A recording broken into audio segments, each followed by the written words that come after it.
વૈરાગ્ય એટલે શું છે આજે આપણે એ જોશું. આદો વંદન masters, welcome to day 11 chapter 5 કર્મ સંન્યાસ યોગ. આજનો વિષય શું છે આજે આપણે એ જોઈએ. સંસારમાં રહીને વૈરાગ્ય કેવી રીતે રહેવું આજે આપણે જોશું.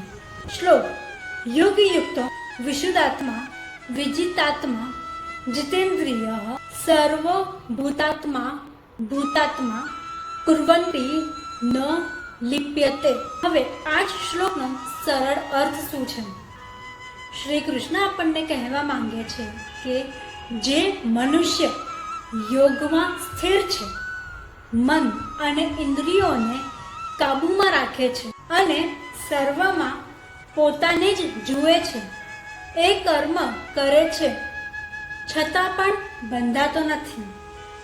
તો હવે આપણે જોશું આ જ શ્લોક આપણા જીવન સાથે કેવી રીતે જોડાયેલું છે. ઘણા લોકો માને છે કે વૈરાગ્ય એટલે બધું છોડી દેવું, પણ ગીતા કહે છે કે વૈરાગ્ય એટલે આસક્તિ છોડવી, જવાબદારી નહીં. સંસારમાં રહીને પણ અંદરથી મુક્ત રહી શકાય.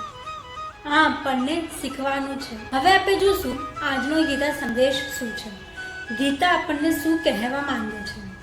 હાથ કામમાં રાખો, પણ હૃદય ભગવાન પાસે રાખો. જય શ્રી કૃષ્ણ. Thank you.